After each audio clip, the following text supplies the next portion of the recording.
Hello बच्चों, आप लोग कैसे हैं। उम्मीद है आप लोग बहुत ही अच्छे होंगे और अपने यूपी बोर्ड एग्जाम की तैयारी बहुत ही बेहतरीन कर रहे होंगे। तो वैसे तो आज हम लोग की जो मुलाकात है बहुत दिन बाद हो रही है, फिर भी हम लोग अपने कोर्स को टाइमली पूरा कर लेंगे। बेटा आज हम लोग जो पढ़ने वाले हैं वो पढ़ने वाले हैं विभव प्रवणता, साथ में पढ़ने वाले हैं विभव प्रवणता तथा बल क्षेत्र की तीव्रता में संबंध क्या है, और साथ में हम लोग पढ़ने वाले हैं समविभव पृष्ठ और इलेक्ट्रॉन वोल्ट, और साथ में ही आज हम लोग पढ़ेंगे पोटेंशियल एनर्जी स्थितिज ऊर्जा। इतने टॉपिक जो है हम लोग आज की वीडियो में जो है कवर करेंगे। तो चलिए बेटा शुरू करते हैं। आज का हम लोग का जो टॉपिक है विभव प्रवणता किसे कहते हैं, इसको चलिए समझते हैं। ठीक है, विभव प्रवणता की अगर बात की जाए कि भाई विभव प्रवणता होती क्या है, तो आप कहेंगे सर जैसे मान लीजिए हमारे पास कोई मूल आवेश है यहाँ पे Q, आप कह रहे हैं ठीक है, मूल आवेश से किसी डिस्टेंस पर, मान लो x डिस्टेंस पर यहाँ पर एक पोटेंशियल है V, आप कहेंगे बिल्कुल सही है। हमने कहा एक काम करो, यहाँ से यहाँ तक की जो दूरी है वो डिस्टेंस है आपका x, हम दूरी में थोड़ी सी वृद्धि कर दिए और वृद्धि कर दिए डेल्टा x की, और जैसे ही दूरी बढ़ेगी आप सभी लोग जानते हैं v प्रोपोर्शनल टू 1/r की वजह से r बढ़ने पर v घटेगा, तो आप देखेंगे कि विभव घट करके हो जाएगा v minus delta v minus delta. ये आपका पोटेंशियल जो है घट करके हो जाएगा v माइनस डेल्टा v। आप कहेंगे जी सर बिल्कुल यही होगा। तो हम कहें कि भाई कि दूरी में परिवर्तन हुआ डेल्टा x, विभव में परिवर्तन हुआ माइनस डेल्टा v। तो अगर हम लोग इनका एक अनुपात निकालें कि भाई विभव में कमी या परिवर्तन और बटे में हो जाएगा पर दूरी में परिवर्तन, तो इन्हीं के रेशियो को हम लोग विभव प्रवणता कहते हैं, विभव प्रवणता कहते हैं। इसी के रेशियो को हम लोग कहते हैं बेटा विभव प्रवणता। बताइए क्या ये टॉपिक आप लोगों को समझ में आया है कि नहीं आया है। दूरी के सापेक्ष विभव में होने वाले परिवर्तन को विभव प्रवणता कहते हैं। इसमें दर नहीं कहना है, तो हम लोग ये कहेंगे दूरी के सापेक्ष विभव में होने वाले परिवर्तन को विभव प्रवणता कहते हैं। क्या ये बात आप लोगों को समझ में आई कि नहीं आई। आपने बिल्कुल सर। अच्छा, इसका मात्रक अगर हम लोग निकालें कि भाई विभव प्रवणता का इसी को याद रखिएगा पोटेंशियल ग्रेडियंट बोलते हैं, पोटेंशियल ग्रेडियंट। इसका हम लोग अगर मात्रक निकालें तो आ जाएगा वोल्ट पर मीटर आ जाएगा, वोल्ट पर मीटर आ जाएगा। बीमा आप निकाल लीजिएगा इसका वोल्ट पर मीटर, और नहीं तो बीमा अगर आपको निकालनी है तो बीमा भाई v का मात्रक क्या होता है जूल, v का मात्रक क्या होता है, v को लिख सकते हैं जूल प्रति कूलाम, तो इसी को आप ऐसे भी लिख सकते हैं जूल प्रति कूलाम प्रति मीटर। और भाई वोल्ट को जूल पर कूलाम में बदल लिए, मीटर तो रहेगा। अब जूल की बीमा अगर हम लोग निकालेंगे तो इसकी बीमा हो जाएगी mL2T-2, कूलाम की बीमा हो जाएगी सबको पता है 80, और मीटर की बीमा क्या हो जाएगी L। तो L से L कैंसिल, तो आ जाएगा हमारे पास mL। देखो t की पावर -2, t की पावर +1, ऊपर जाएगा -2, तो T-3 A-1। तो विभव प्रवणता की जो बीमा आ जाएगी वो हो जाएगा mL T-3 A-1 हो जाएगा आपका। क्या बात आपको समझ में आई है। तो हम कहें क्या विभव प्रवणता होता क्या है, तो आप कहेंगे दूरी के सापेक्ष विभव में होने वाले परिवर्तन को विभव प्रवणता कहते हैं। दूरी के सापेक्ष विभव में होने वाले परिवर्तन को विभव प्रवणता कहते हैं, और विभव प्रवणता का मात्रक होगा वोल्ट पर मीटर, पोटेंशियल ग्रेडियंट होगा, और इसी को कहते हैं जूल प्रति कूलाम प्रति मीटर, और इसी को आप लिख सकते हैं mL2। भाई जूल की बीमा हो जाएगी mL2T-2, और कूलाम की बीमा हो जाएगी 80, और मीटर की बीमा क्या हो जाएगी L। देखो अंश और हर में था, एक बार कैंसिल हो गया, और t की पावर +1 ऊपर जाएगा तो -1, तो -1 -2 -3 हो जाएगा, A-1 हो जाएगा, mLT-3 A-1। ये हो जाएगी आपकी बीमा mLT-3, और साथ में आ जाएगा आपका A-1। क्या ये बात आप लोगों को समझ में आई है कि नहीं आई है। और याद रखिएगा कि विभव प्रवणता की अगर हम लोग बात करते हैं तो विभव प्रवणता एक सदिश राशि है। विभव प्रवणता एक कैसी राशि है, सदिश राशि है। हमेशा याद रखिएगा कि विभव प्रवणता एक कैसी राशि का, एक सदिश राशि है, एक सदिश राशि है। ठीक, इसकी आप कहेंगे सर सदिश राशि है, तो आप कहेंगे सर सदिश होता कब है, तो हम कहेंगे भैया इसमें होता है परिमाण और प्लस होती है इसमें दिशा। परिमाण के साथ साथ क्या होती है, दिशा। परिमाण भी होता है, दिशा भी होती है, तो परिमाण तो होगा ही, भौतिक राशि है तो। और दिशा, इसकी जो डायरेक्शन होती है, हमेशा याद रखिएगा, उच्च विभव से निम्न विभव की ओर होती है। हाई पोटेंशियल से लो पोटेंशियल की ओर होती है। बात समझ में आया? नहीं, गलती हुई, सॉरी भाई।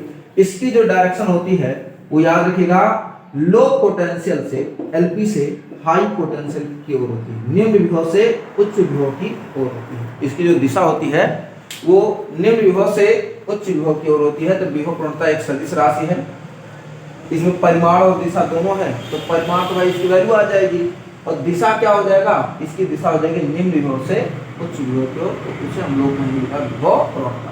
और विभव प्रवणता कहते किसे हैं, तो आप बताएंगे दूरी के सापेक्ष विभव में होने वाले परिवर्तन को हम लोग कहते हैं बेटा विभव प्रवणता। चलिए बेटा देखते हैं इसके आगे। तो ये एक सदिश राशि है, इसकी दिशा निम्न विभव से उच्च विभव की ओर होती है। बेटा अगर हम इसके आगे की बात करें तो अगला हम लोगों का टॉपिक है कि रिलेशन निकालना, संबंध। विभव प्रवणता तथा वैद्युत क्षेत्र की तीव्रता। वैद्युत क्षेत्र मतलब ई वेक्टर हिडन है इसमें, वैद्युत क्षेत्र में संबंध। इन दोनों में अगर हम लोग संबंध निकाल लेते हैं तब कैसे, relation between potential gradient and electric field.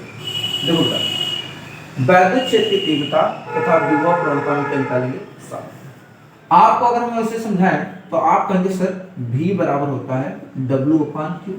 भाई बताए थे, आवेश को, किसी धन परीक्षण आवेश को वैद्युत क्षेत्र के भीतर, अनंत से वैद्युत क्षेत्र के भीतर किसी बिंदु तक लाने में किए गए कार्य तथा परीक्षण आवेश के मान की निष्पत्ति को उस बिंदु का वैद्युत विभव कहेंगे। आप कहेंगे बिल्कुल सर, हम कहेंगे भाई ठीक है, बिल्कुल यही है।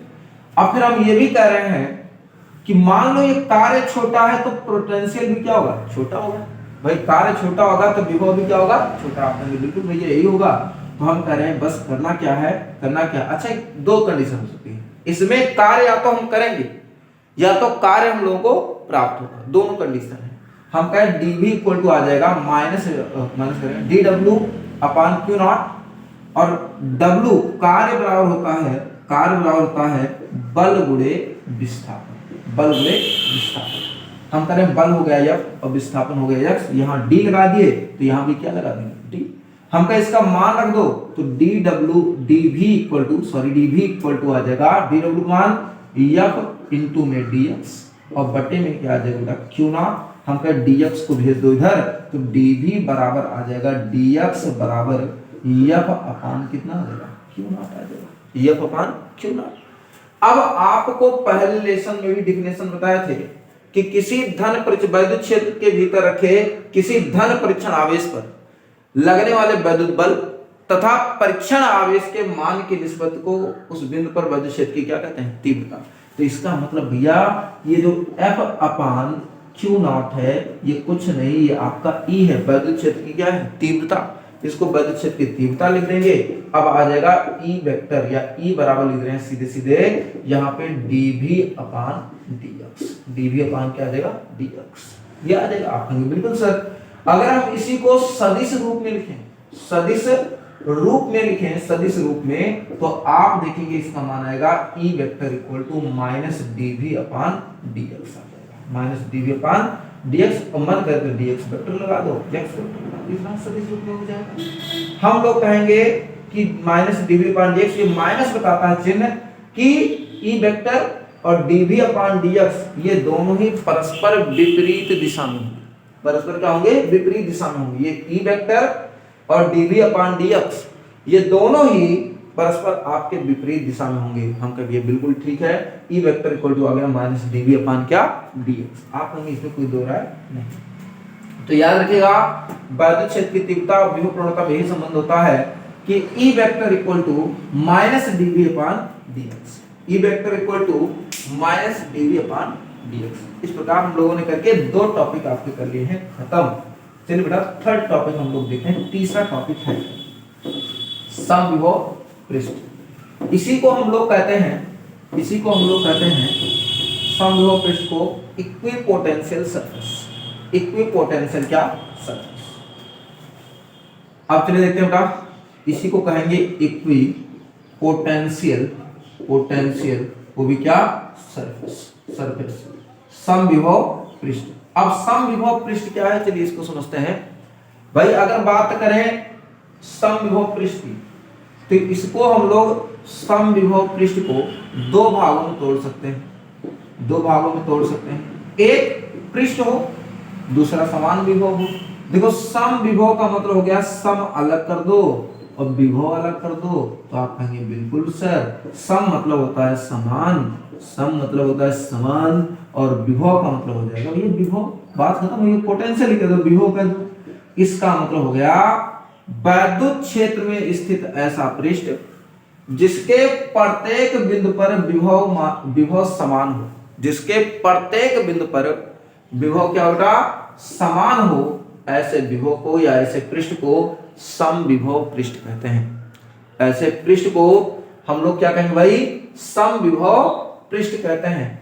वैद्युत क्षेत्र में स्थित एक ऐसा पृष्ठ जिसके प्रत्येक बिंदु पर विभव का मान क्या हो? समान हो, ऐसे पृष्ठ को हम लोग कहते हैं समविभव पृष्ठ। क्या यह बात आप लोगों को समझ में आई है कि नहीं आई है? आपने दी सर आई है, तो हम बढ़ते हैं इसके। जैसे मान ले रहे हैं यह हमारे पास एक पृष्ठ है, आप कहेंगे जी सर भाई है पृष्ठ हमारे पास, यही पृष्ठ है, और यहां पर केंद्र पर इसके एक कोई प्लस क्यू आवेश रखा है, तो आप देखेंगे बल रेखाएं इधर भी निकलेंगी, बल रेखाएं इधर भी निकलेंगी, क्योंकि प्लस आवेश से बल रेखाएं बाहर निकलते हैं, यहाँ भी निकलेंगी और यहाँ भी निकलेंगी, ऐसे बल रेखाएं चारों तरफ से बल रेखाएं इस तरीके से आप निकलेंगे। और हम कह रहे हैं कि यहाँ पर एक पॉइंट ए है, यहाँ पर एक पॉइंट बी है, यहाँ पर एक पॉइंट सी है, यहाँ पर एक पॉइंट क्या है? डी है, और सब पर अगर विभव निकालें तो हम कह रहे हैं कि ए पर विभव है VA, बी पर VB, और सी वाले पे हो जाएगा बेटा VC, और डी वाले पे हो जाएगा VD। अगर सब पर विभव निकालें और विभव का मान सब के लिए क्या हो? समान आया हो, VA बराबर VB, और बराबर आया हो आपका VC, और बराबर हो आपका VD, सब पर विभव की मात्रा जो है समान होगा, तो उसी को बेटा हम लोग कहेंगे समविभव पृष्ठ। समविभव पृष्ठ आप कहेंगे बिल्कुल सर, समविभव पृष्ठ कहेंगे। अच्छा दूसरी बात देखो, अगर देखें ध्यान से तो छोटे से भाग पर इसका ये जो बल रेखा है 90 डिग्री का एंगल बना रही है, ये भी रेखा छोटे से भाग पर 90 डिग्री का एंगल बना रही है, और आप देखेंगे ये भी बल रेखा छोटे से भाग पर पूरा जो है आप देखेंगे 90 डिग्री का एंगल बना रही है, पूरा का पूरा ये आपका 90 डिग्री का एंगल बना रही है, पूरा का पूरा। आप कहेंगे बिल्कुल, इसका मतलब हो गया एक स्पेशलिटी ये हो गई कि जो बल रेखाएं होती हैं, रेखाएं होती हैं वो क्या होती हैं? समविभव पृष्ठ के प्रत्येक बिंदु पर, पृष्ठ के क्या? प्रत्येक बिंदु पर लंबवत होती। प्रत्येक बिंदु पर क्या होती है भाई? लंबवत होती, मतलब 90 डिग्री कोण पर बल रेखाएं निकलेंगी। जो बल रेखाएं होती है, बल रेखाएं वो समविभव पृष्ठ के प्रत्येक बिंदु पर क्या होती हैं? लंबवत होती हैं। आप देखो हर जगह कोण जो है 90 डिग्री होगा, ठीक।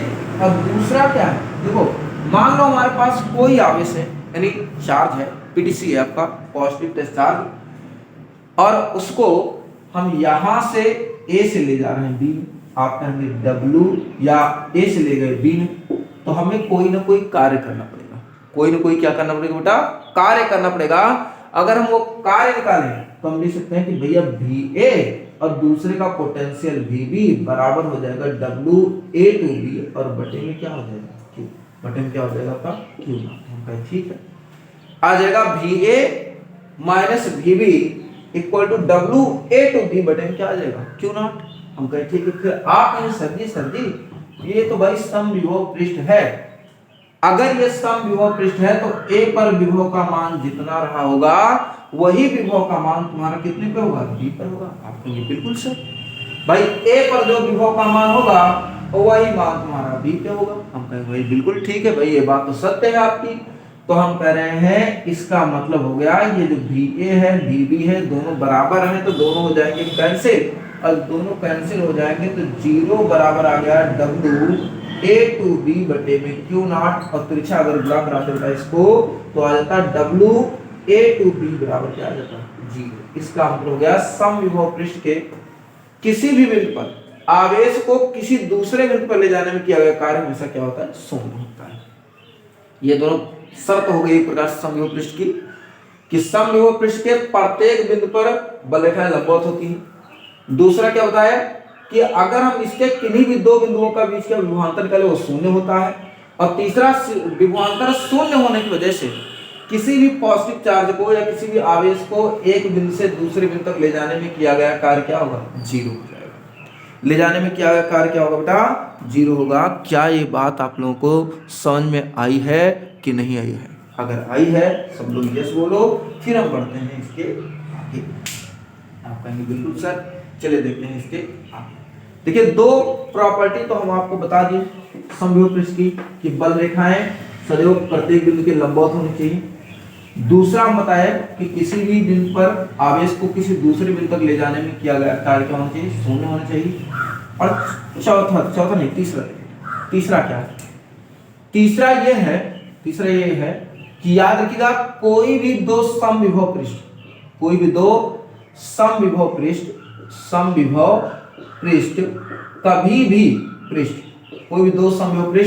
कभी भी एक दूसरे को इंटरसेक्ट नहीं कर सकते हैं। इंटरसेक्ट करने का मतलब काट नहीं सकते हैं। अच्छा मान लीजिए काट ही लिए तो क्या होगा, तो हम कहेंगे इसका कटान बिंदु ये, इसके कटान बिंदु पर इस वाले सरफेस को S1 को मानकर एक बल रेखा खींच देंगे ई वेक्टर, ये वाला हो जाए। और इस वाले को S2 को बेस मानकर इस बिंदु पर दूसरी बल रेखा, देखो ये 90 डिग्री का एंगल होना चाहिए, ठीक है। दूसरे बिंदु पर हम लोग बल रेखा खींच देंगे ये वाला, हम कहेंगे ठीक है ये 90 डिग्री इधर वाला भी 90 डिग्री है। अब ये हो गया E2 वेक्टर। आप देखो कि दोनों पृष्ठ जहां पे काट रहे हैं एक ही बिंदु पर वैद्युत क्षेत्र की दो दिशाएं हैं। एक तो है तुम्हारा E1 वेक्टर और दूसरा देखो कौन सा है, E2 वेक्टर। एक है E1 वेक्टर और दूसरा क्या है, E2 वेक्टर। दोनों दिशाएं हैं जो कि क्या है, असंभव है। इसलिए याद रखिएगा कभी भी समविभव पृष्ठ एक दूसरे को काट नहीं सकते। कभी भी दो समविभव पृष्ठ एक दूसरे को बेटा काट नहीं सकते हैं। क्या ये बात आप लोगों को समझ में आई है कि नहीं आई है? बिल्कुल आई। चलिए बेटा देखते हैं इसके बाद। अच्छा कोई अगर हमसे ये पूछे कि समविभव पृष्ठ क्या सदैव गोलीय ही होते हैं, किसी भी आकार में नहीं हो सकते, तो याद रखिएगा समविभव पृष्ठ यह आवश्यक नहीं सदैव गोलीय ही हो, किसी भी आकार के हो सकते हैं। शर्त यह है कि बल रेखा प्रत्येक बिंदु के परपेंडिकुलर होनी चाहिए, लंबवत गुजरनी चाहिए। चलिए बेटा देखते हैं इसके आगे। बिल्कुल सर कैसे क्या करना है। अगर हम बात करें इसके आगे की तो देखते हैं भाई V बराबर होता है W/Q। जी सर तिरछा गुणा कराएंगे तो W बराबर हो जाएगा Q × V। W बराबर क्या आ जाएगा, Q × V। आप कहेंगे बिल्कुल भैया अगर हम कार्य ऊर्जा प्रमेय लगाए ना, कार्य ऊर्जा प्रमेय कक्षा 11 का टॉपिक है कार्य ऊर्जा प्रमेय से, तो कार्य ऊर्जा प्रमेय ये कहती है कि हम जो कार्य करते हैं वो बदल जाती है सीधे और सीधे गतिज ऊर्जा में। किसी वस्तु पर हम लोग जो कार्य करेंगे वो कार्य बदल जाएगा सीधे सीधे उसकी इसमें गतिज ऊर्जा में, W कन्वर्ट हो जाएगा K में, तो W का मान K के बराबर यहां रख देंगे तो K बराबर आ जाएगा Q × V। इसका मतलब हो गया उसकी पोटेंशियल। अब देखो K बराबर Q × V आ गया हमारे पास। आप बिल्कुल सर ये भी जो है तुम्हारा पोटेंशियल है। हम कहते ठीक, अगर K की बात करते हैं तो K को हम लोग इलेक्ट्रॉन की या आवेश की क्या कहते हैं, गतिज ऊर्जा। तो K बराबर क्या हो जाएगा, ½ mv²। K बराबर क्या हो जाता है, ½ mv²। ये भी एक टॉपिक है और ये भी जो है स्मॉल भी बता रहे हैं, इसको समझ लीजिएगा वेग। हम कहें अगर इसका मान इसमें रख दें तो आ जाएगा एम भी स्क्वायर बराबर आ जाएगा क्यू इंटू भी, साथ में कैपिटल है स्क्वायर क्यू भी, हम कहे भैया द्वि गुणे में भाग में है, इधर है गुणे में, तो एम भी स्क्वायर बराबर 2q भी, इतना आ गया हमारे पास 2q भी, और यम गुणे में है रहेगा भाग में, तो v स्क्वायर बराबर आ जाएगा 2q भी बटे में आ जाएगा यम, तो v बराबर आ जाएगा अंडर रूट 2q भी अपान में क्या आ जाएगा यम। और ध्यान रखना है ये जो v है वो कैपिटल V है, इसको विभव कहेंगे, तो ये v बराबर आ जाएगा बेटा आपका कितना अंडर रूट 2q भी अपान में क्या आ जाएगा यम, अंडर रूट 2q भी अपान में क्या हो जाएगा बेटा आपका यम आ जाएगा। क्या ये बात आप लोगों को समझ में आई है कि नहीं आई है? तो हम कहे क्या कि भाई k बराबर क्यू भी हो जाएगा, एक मेन फार्मूला ये मिल गया, और साथ में फार्मूला मिल गया हमको स्मॉल v बराबर अंडर रूट 2q भी अपान कितना हो जाएगा यम हो जाएगा। और ये दोनों फार्मूला बताते हैं कि अगर हम किसी आवेश को किसी पोटेंशियल से बार बार गुजारते हैं तो उसके वेग में वृद्धि करता है, कहने का मतलब उसका वेग बढ़ जाता है, त्वरित गति करता है वो चीज, ठीक है ना, वो उसका वेग लगातार जो है बढ़ जाएगा, इसका मतलब पोटेंशियल से गुजारने पर उसका वेग बढ़ेगा, उसमें गतिज ऊर्जा समाहित होगी, उसमें क्या समाहित होगी गतिज ऊर्जा। अब चलिए इसी के आधार पे कुछ डिफिनेशन हम लोग लिखते हैं, चाहे इलेक्ट्रॉन वोल्ट की हो और चाहे वो ऊर्जा की। चलिए बेटा देखते हैं इसके आधार क्या है अगला टॉपिक। हम कहे k बराबर अभी निकाले हैं q भी, आपने बिल्कुल सर भाई ये तो निकाले हैं आप, k बराबर q इंटू भी, और q बराबर अगर हम ले लें 1 इलेक्ट्रॉन और v का मतलब हम कह दें 1 वोल्ट, v का मान क्या हो जाए 1 वोल्ट, और इन दोनों का मान यहां रखें तो k बराबर आ जाएगा 1 इलेक्ट्रॉन गुणे 1 वोल्ट, k बराबर आ जाएगा बेटा आपका 1 इलेक्ट्रॉन गुणे 1 वोल्ट, और दोनों का गुणा कराएंगे तो k बराबर आ जाएगा 1 इलेक्ट्रॉन वोल्ट, 1 इलेक्ट्रॉन वोल्ट। इसका मतलब क्या हो गया 1 इलेक्ट्रॉन वोल्ट क्या हो गया, अब कोई पूछे 1 इलेक्ट्रॉन वोल्ट क्या है तो उसके लिए आप कहेंगे q का मान 1 इलेक्ट्रॉन हो, आवेश आपका 1 इलेक्ट्रॉन होना चाहिए, और विभव का मान क्या होना चाहिए 1 वोल्ट होना चाहिए। इसका मतलब हो गया किसी इलेक्ट्रॉन को एकांक विभवांतर से त्वरित करने पर, किसी इलेक्ट्रॉन को एकांक विभवांतर से त्वरित करने पर उसके द्वारा अर्जित की गई गतिज ऊर्जा को ही 1 इलेक्ट्रॉन वोल्ट कहते हैं, उसके द्वारा अर्जित की गई गतिज ऊर्जा को ही 1 इलेक्ट्रॉन वोल्ट कहते हैं, 1 इलेक्ट्रॉन वोल्ट कहते हैं। क्या ये बात आप लोगों को समझ में आई है कि नहीं आई है? अरे भाई किसी इलेक्ट्रॉन को एकांक वोल्ट विभवांतर द्वारा त्वरित करने पर उसके द्वारा अर्जित की गई गतिज ऊर्जा को ही 1 इलेक्ट्रॉन वोल्ट कहते हैं, 1 इलेक्ट्रॉन वोल्ट कहते हैं। चलिए बेटा आज समझते हैं इसके आगे। अब कभी कभी पूछ लिया जाता है कि भाई 1 इलेक्ट्रॉन वोल्ट में कितना जो है क्या होता है 1 इलेक्ट्रॉन वोल्ट, तो याद रखिएगा 1 इलेक्ट्रॉन वोल्ट ऊर्जा का बहुत छोटा मात्रक है, बहुत छोटा मात्रक, बहुत छोटा क्या है मात्रक। तो आप कहेंगे सर एक बात का हमको मात्रक है ठीक है, लेकिन कितना क्या होता है 1 इलेक्ट्रॉन वोल्ट बराबर, हम कहेंगे 1 इलेक्ट्रॉन वोल्ट, तो आप कहेंगे 1 इलेक्ट्रॉन का गुणा 1 वोल्ट में हुआ होगा, तब जाके मिला होगा 1 इलेक्ट्रॉन वोल्ट। और सभी लोग जानते हैं कि 1 इलेक्ट्रॉन पर जो आवेश होता है वो होता है 1.6 × 10⁻⁹ कूलम। आपने बिल्कुल सच कूलम होगा। अगर विभव की बात करते तो विभव आपका 1 वोल्ट होता है, ये भी सही है भाई। दोनों का गुणा कराएंगे तो आएगा 1.6 × 10⁻⁹ कूलम, और वोल्ट का गुणा बेटा क्या आ जाएगा जूल आ जाएगा, कितना आ जाएगा। इसका मतलब हो गया कि 1 इलेक्ट्रॉन वोल्ट बराबर 1.6 × 10⁻⁹ जूल आ जाएगा। 1 इलेक्ट्रॉन वोल्ट बराबर 1.6 × 10⁻⁹ क्या आ जाएगा जूल आ जाएगा। अब अगर कोई हमसे पूछे सर जी कि भाई स्थिति ऊर्जा क्या है, चलिए बेटा पहले तो बात समझ आई।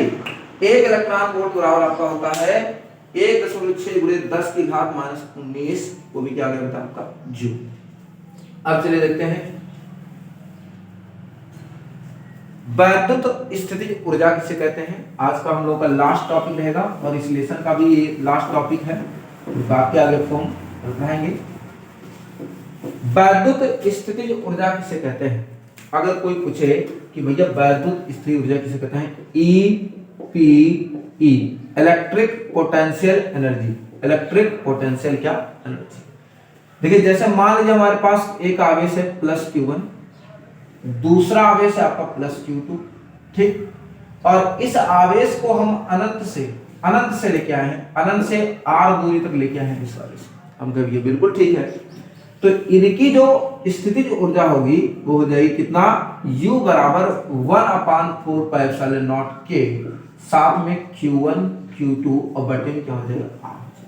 बेटा याद रखना है R इनके बीच की क्या है U। अब ये भी ध्यान रखना है कि इसी को हम लोग कहते हैं वैद्युत स्थिति ऊर्जा। वैद्युत स्थिति ऊर्जा अगर हमारे पास दो आवेश है, एक आवेश है Q1, दूसरा आवेश है Q2, और हम कह रहे हैं दोनों आवेश एक दूसरे से r दूरी पे हैं, तो इनकी जो स्थिति ऊर्जा होगी U बराबर हो जाएगा आपका 1/4 पाई एप्सिलॉन नॉट के डॉट में Q1 Q2 बटे में क्या हो जाएगा r हो जाएगा। इसी को हम लोग कहेंगे वैद्युत स्थितिज ऊर्जा। वैद्युत स्थितिज क्या ऊर्जा। क्या ये बात आपको समझ में आई है कि नहीं आई है? आप ये जी सर आई है, डिफिनेशन बता दीजिए इसकी। तो हम लोग इसमें दो ही आवेश लिए हैं, आप मोर देन 2 ले सकते हैं, 2 से ज्यादा भी ले सकते हैं।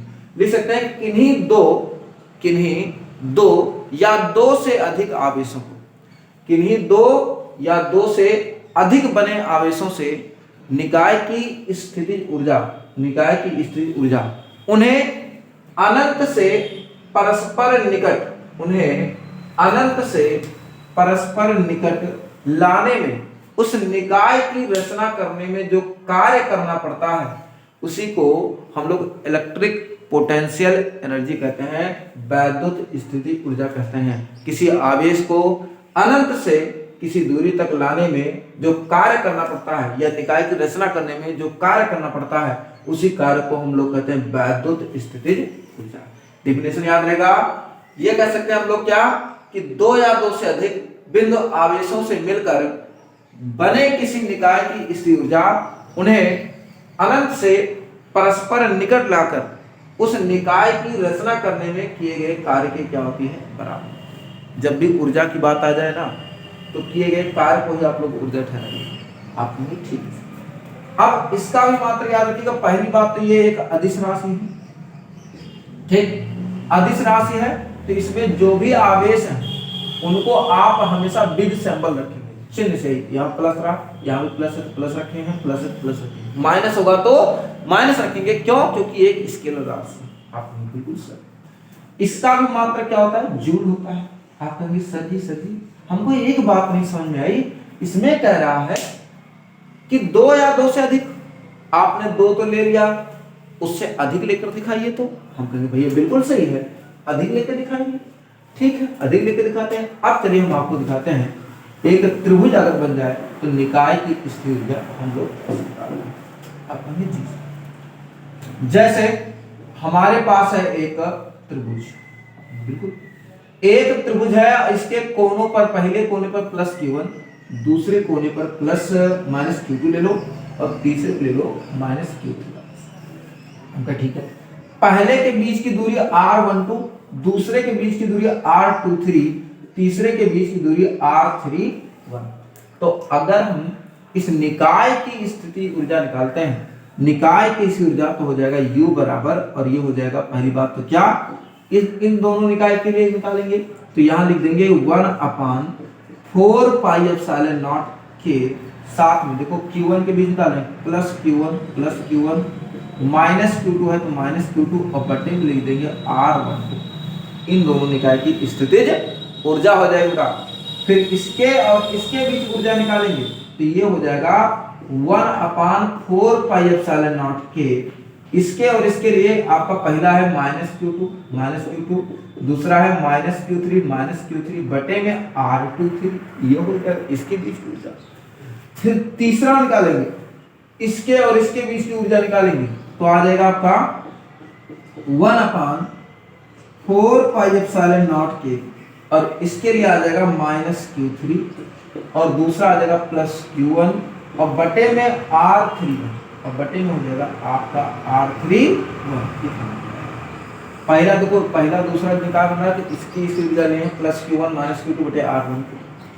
दूसरा आपका है Q2 और Q3 की ऊर्जा है, और ये भी माइनस में है, ये भी माइनस में है, तो दूसरे वाली जो ऊर्जा हो जाएगी -Q2 इंटू -Q3 बटे में R2 3 हो जाएगी। तीसरा आपका -Q3 और +Q1 है, तो इन दोनों के बीच की जो दूरी है R31, तो इसकी ऊर्जा आ जाएगी -Q3 + Q1 बटे में R31। इसकी जो ऊर्जा आ जाएगी जो हो जाएगी -Q3 + Q1 बटे में R31। ये ऊर्जा आपकी हो जाएगी। क्या आपको इसमें कोई दिक्कत, समस्या, संदेह है? आपने नहीं सर, बिल्कुल नहीं है। तो ये टॉपिक हम लोग आगे खत्म करते हैं। बेटा आज का जो टॉपिक था वो हो गया आपका विभव प्रवणता, पोटेंशियल ग्रेडियंट और बल क्षेत्र की तीव्रता में संबंध। विभव प्रवणता आपको डिफिनेशन बताया ही, दूरी के सापेक्ष विभव में होने वाले परिवर्तन को विभव प्रवणता कहेंगे। और फिर बल क्षेत्र की तीव्रता विभव प्रवणता में संबंध बताया कि विभव प्रवणता ही बल क्षेत्र की तीव्रता होती है, बराबर होती है, बस दिशा में विपरीत होती है। और विभव प्रवणता एक सदिश राशि है, इसका मात्रक जो होता है वो होता है वोल्ट पर मीटर होता है। आपने बिल्कुल समविभव पृष्ठ बताया आपको। समविभव पृष्ठ किसे कहते हैं? तो आप कहेंगे ऐसा पृष्ठ जिसके प्रत्येक बिंदु पर विभव की मात्रा समान हो, विभव का मान समान हो, उसी को कहते हैं हम लोग समविभव पृष्ठ। ठीक। और समविभव पृष्ठ के लिए दो कंडीशन, बल रेखाएं प्रत्येक बिंदु के अवलंबवत होनी चाहिए उस पृष्ठ के, और दूसरा कह रहे हैं कि दो समविभव पृष्ठ कभी काट नहीं सकते हैं, और तीसरा हम ये कह रहे हैं कि समविभव पृष्ठ पर किसी आवेश को एक बिंदु से दूसरे बिंदु तक ले जाने में क्या कार्य क्या होता है? शून्य होता है। आपको बिल्कुल से। और इलेक्ट्रॉन वोल्ट आपको होता है कि जब एक इलेक्ट्रॉन को एकांक वोल्ट विभवांतर द्वारा त्वरित किया जाता है तो उसके द्वारा अर्जित गतिज ऊर्जा को ही एक इलेक्ट्रॉन वोल्ट कहते हैं। आपको ठीक है। और एक इलेक्ट्रॉन वोल्ट बराबर हम आपको बताए हैं 1.6 × 10⁻⁻⁻⁰ जूल। अगर हम लोग स्थितिज ऊर्जा की बात करते हैं तो इसी ऊर्जा का नमूना आपके सामने है कि किसी आवेश को परस्पर निकट लाकर निकाय की रचना करने में हमें जो कार्य करना पड़ता है उसी को हम लोग कहते हैं स्थितिज ऊर्जा। क्या बेटा आपको ये बात समझ में आई है कि नहीं आई? उम्मीद है ये बात आपको समझ में आई होगी। अब चलिए देख लेते हैं कि अगर किसी एक समान वैद्युत क्षेत्र में किसी डायपोल को रख दे, वैद्युत ध्रुव को, तो उसको घुमाने में हम लोग कितना कार्य करेंगे, ये अगर हम लोग निकालें तो कैसे होगा इसको समझते हैं। एक छोटा सा टॉपिक है, इसके बाद ये टॉपिक आपका हो जाएगा द इन। मान लीजिए हमारे पास एक समान वैद्युत क्षेत्र है, ये वाला आपने बिल्कुल सही, एक समान वैद्युत क्षेत्र है, इसमें एक डायपोल जो है, एक द्विध्रुव जो है रखा है। आप कहेंगे इस पर -Q और इस पर +Q, और ये वैद्युत क्षेत्र की दिशा है तो इस पर बल लगेगा आगे Q और इस पर बल लगेगा पीछे प्लस। मतलब करीब ना दी, एक पर +Q दूसरे पर है -Q, सॉरी भाई मिस्टेक, ये +Q और ये हो गया आपका -Q। थ्योरम है, इसे बनाना चाहता है, इस पर आगे की ओर बल, इस पर पीछे की ओर बल। और हम कह रहे हैं कि ये वैद्युत क्षेत्र से थीटा कोण बना रहा है, तो इसको घुमाने में हम लोग जो कार्य करेंगे वो होगा W = PE, साथ में cos θ1 - cos θ2। आप cos θ1 -